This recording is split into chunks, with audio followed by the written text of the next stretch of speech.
Hey everybody, welcome to the next episode of the Y Project. Today we are here with Mrs. DeRocco. Hello. Hi. Thanks for joining us.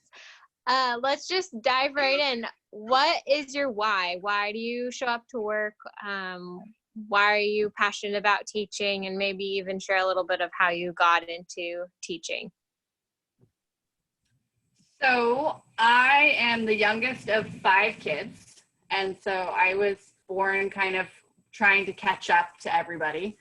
So by the time I got to school, I already knew how to read. I already knew my most basic addition, subtraction, multiplication, facts, all of that kind of stuff. And so early on, my teachers kind of kept me busy by having me tutor other students. And so I just kind of got thrown into that when I was really little as a way to kind of keep me busy, I guess. So people started asking me when I was like 6 years old what I wanted to do when I grew up, and I started saying I wanted to be a teacher, and that never really changed. So I didn't really have the second thoughts or other careers, or that was just always what I was going to do. And so I kind of went through school with that idea in mind. I loved English, language arts, loved to read and write, and that was always going to be my passion. I was going to be an English teacher. I was going to bring that passion to everybody else in the world. And then I got to high school and I got to my senior year in math, where math had always just been kind of something I got through. I wasn't passionate about it. It was just, I was good at it, but it wasn't my favorite thing, right?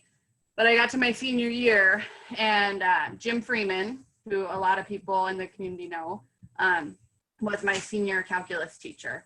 And he was amazing. He made math interesting. He made it fun. He used to tell us all the time that our algebra was awful, but our calculus was great, and so we'd probably be okay in the world. And he had this thing where he put, this problem on the board, and then he'd just step back and he'd sit there and he'd just stare. And so we called it the Freeman stare. Like, that was our inside joke, is we've got the Freeman stare. Well, we always thought that he was a super intelligent guy and he was just waiting for us to figure it out. When I started teaching, I went to a conference with him and I was telling him about this, and he started laughing. And I was like, "You were trying to figure it out too, weren't you?" And he's like, "Yep." So, I mean, I think that the real world persona of him too was super awesome. But he made me passionate about math also. And so I always went into the idea that I was going to teach because I loved kids, and I wanted to be with kids, and I wanted to teach kids new stuff, and I wanted to help them be passionate about things. And really, I just wanted to make a difference, right? I just wanted to make the world a better place. And I felt like teaching was my talent, that I could do that. And I went into college thinking I was going to do English, and I switched last minute to math, and I wouldn't go back. I mean, I still love language arts. I still love to read. I still love to write, but I feel like math has been the place that's allowed me to make the most difference.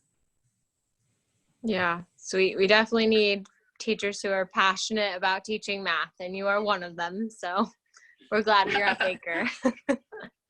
Thanks. You're welcome.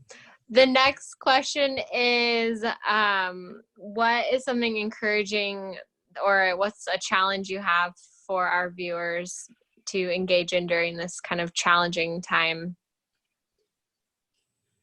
So I've been thinking about that a lot, actually. And I think one of the most difficult things to do during kind of this weird and crazy time where we don't really understand what's going on all the time is to keep your brain engaged in something. Like, keep it engaged in learning something, keep it engaged in doing new things, or maybe even doing old things. But being able to keep it engaged and occupied and growing, I think, is a really difficult thing, but a really, really important thing. Because it keeps you from focusing on the unknowns and the weirdness and the where are we going to go next. So I think keeping your brain engaged in something is super, super important. I also think, and I've talked to my girls a lot about this because they are spending a lot of time together. And any of my students have seen my girls, and they are absolutely different personalities, and they don't always get along super well. And so one of the things we really enforce is be kind. We're in a space together, and we're going to be in a space together for a long time. And we talk about kindness all the time, but I think this is a time when people are stressed, and it's even more important to just be kind and have grace and have faith that people are doing the best that they can. And then I have 2 particular challenges that I think that I would love for people to do.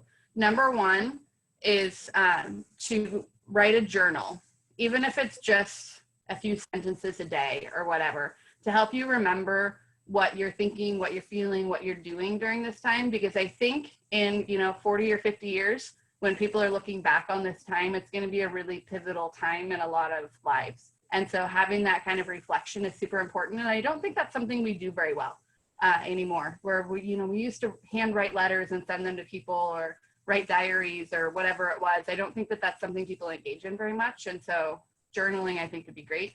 And my second direct challenge is to really look for the good things around you and focus on the good things and actually articulate what those good things are. Yeah, that's so fun. I love the idea of a journal, because even though, like, when I was little, I had like a diary, and I still have those. And even though they're ridiculous, like, it's fun to look back and like remember and be brought back to that place of kind of what I was thinking and feeling and experiencing. And it just brought back a lot of funny memories, and the good and the bad too, it's just a cool opportunity. And I was telling my students too, like, this is a historic time that we're living in. Like, people, like, the history books are gonna have this in them, like, in not too long, and like, we get to actually experience it. And so it's really important that we take this opportunity to remember it. Absolutely. Well, and I have, my girls are 8 and 13, and they're both journaling every day, kind of what they think and what they feel. And when I go back and read through those, to see this time from a perspective of an 8-year-old is interesting. And to see it from a perspective of a 13-year-old is interesting. And then I've got my adult perspective on all the things that I'm thinking about. And so to have those 3 different, really different perspectives on this time and be able to look back on that in the future, I think is going to be really valuable. And so some of the stuff that both our teens and our adults are thinking and feeling and can be reflecting on could be really valuable in the future. Yeah, totally. Cool. Well, thank you so much for joining us. And I hope you have a really great rest of your day. I hope you do too. Thank you. Bye.